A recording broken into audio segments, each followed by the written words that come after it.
My name is Anthony Marcello. I'm 28 years old, and I'm an admissions coordinator at a drug and alcohol treatment facility. I've been sober since December 16th of 2011. My main issues were heroin, opiates, alcohol. I basically started my addiction 14, 15 years old, sneaking beers and, smoking marijuana, things like that. And it just gradually progressed throughout high school, throughout college, which I wound up dropping out of, until it just really took flight. And that's really all I cared about was heroin and alcohol. Really, drugs were my main priority in life. Those actually came primary to my bills. They were first before my bills. I had to make sure I had my fix. That way I could go on with my day. And I kind of got fed up. I was about 22 years old, and I kind of got fed up with the way I was living, the things I was doing, stealing from friends, family. And I was just caught up in so many lies that I didn't know what to do. So I wound up, I had a great idea of deciding to move to Florida on a whim, basically. My mother lives down here. So, I thought, hey, at least I know her. I get a place to stay for a little while until I, meet some people and everything, which, I came to find out was really just a geographical change. I tried to get away from all the drugs, all the alcohol, but it turns out that down here they have drugs and they have alcohol down here as well.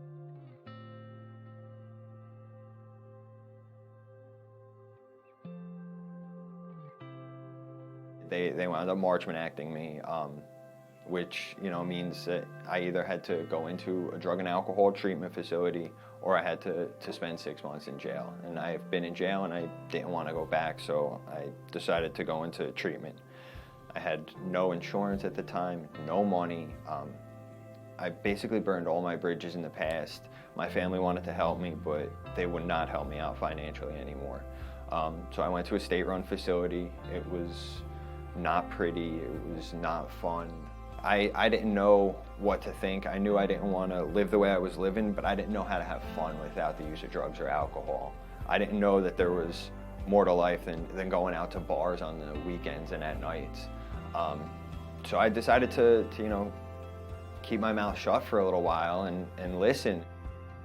So I decided to take some of their suggestions, move into a sober living facility afterwards, because I needed that accountability. I've proven time and time again, when I'm not accountable to anything and I'm free, I'm gonna just run and do what I want. I needed that I needed a little bit more freedom than an inpatient facility, because that was the next step, but I still needed to be held accountable. I do think ARN is important because in this booming industry now, you can do a Google search and pull up millions of results. And the first number you call, you're gonna get someone on the phone who is basically gonna sell you a treatment program, and they're gonna sell you that dream of getting sober. And that may not be the facility for you.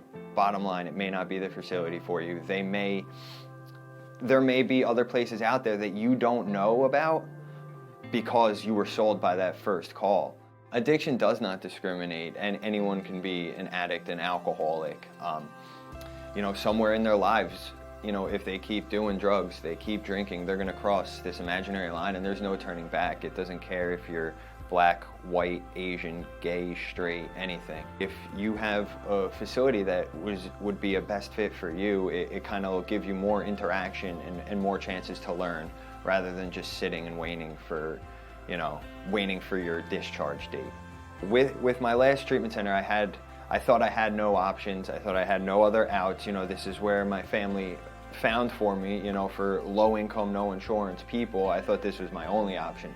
Had I had something like ARN, I may have been able to find something that a little bit better suited me. Although I had a good outcome from my treatment facility, that's not the case with everyone.